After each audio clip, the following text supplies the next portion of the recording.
Hi, this is Jenica Sell. Welcome to this program, Viewpoints.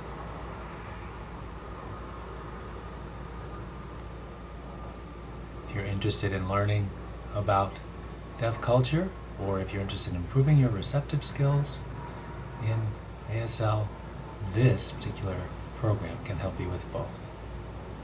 There are 6 deaf people that were willing to share their experiences and opinions and viewpoints for this program. What I did was ask them a series of questions, which they then answered, and you'll be able to watch and learn about deaf culture and improve your receptive skills. If you want to really challenge yourself, you could turn the volume off so you don't hear the voice interpretation. If you get stuck and you need to turn that back on, you can do that at any time, so don't worry. If you're ready, let's jump in and begin with the program. Good luck. Question 1.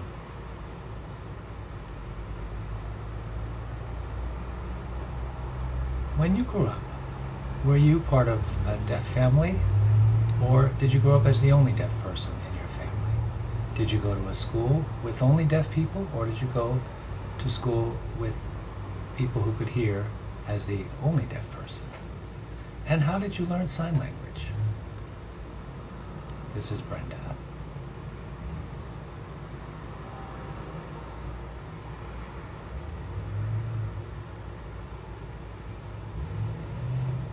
I'm from New York State, or actually New York City. My whole family was deaf. My parents, my 5 sisters and I, all deaf. Before that, in our family, pretty much all hearing, except for there were some brothers of my grandfather who were deaf. He had 2 brothers that were deaf, one that was hard of hearing and one who could hear. On my mother's side, there was a deaf brother. My mother was the baby of that family of 5 kids. She had a brother who was 3rd in line, so there were 2 deaf and 3 hearing kids in that family. My parents were actually first cousins. They didn't realize that.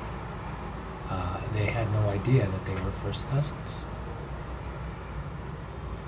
They lived in different places in New York City. At that time, my mother's family lived in Brooklyn, and my father's family lived in Manhattan. At that time, there was no bridge or anything to connect them, but they finally met at a deaf club, and they met and grew to like each other. My father went to my mother's family to meet them, and as they got to know each other and introduced each other, it was found out that they were cousins. But they went ahead and got married. Anyway, people think maybe that was an issue, but there were no quote-unquote problems except for the deafness, luckily.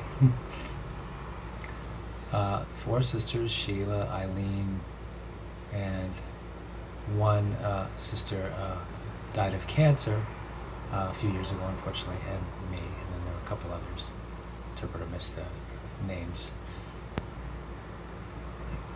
I actually went to a school where it was emphasized that we speech read. There was a school called Lexington in New York at that time. My 2 older sisters went to Lexington School, but they were not happy with that education. My family thought the approach delayed their progress. They weren't happy with it, so my parents decided to put me in a school that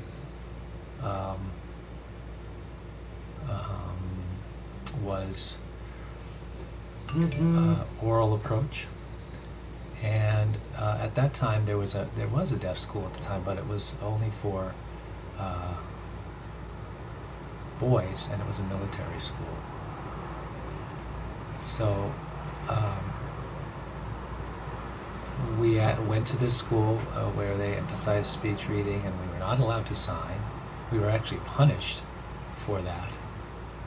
And I actually took a very, I guess you could say, belligerent attitude about that. I thought that they were telling me, by not being able to sign, that they were insulting my parents.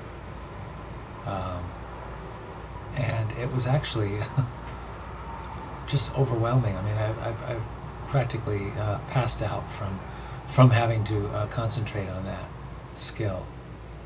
So anyway, then I was put into a school without interpreters in a mainstream setting. I was the only deaf person. I was placed in the front of the class and expected to speech read what the teacher was saying. I would have to ask other people in the class what was going on, and that was a 4-year ordeal. I don't really remember a lot about that. I actually blocked out much of it. It wasn't the best time of my life. I was, at the time, just hoping that I could get into a school for the deaf. My parents thought I should stay at the school where I was because my grades were so good, but I was so upset that I actually ran away from home. My brother actually, or one of my sisters actually,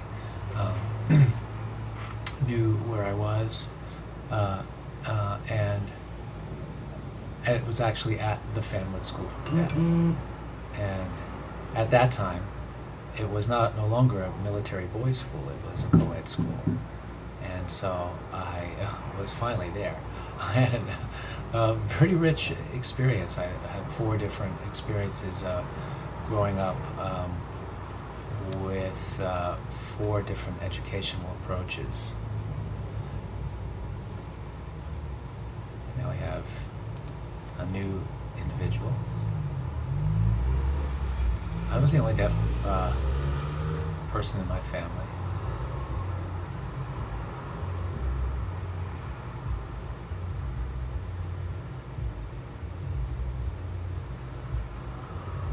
All right, I'm going to have to pause this because I just my lag time was a little behind and I missed the beginning, so we'll stop there.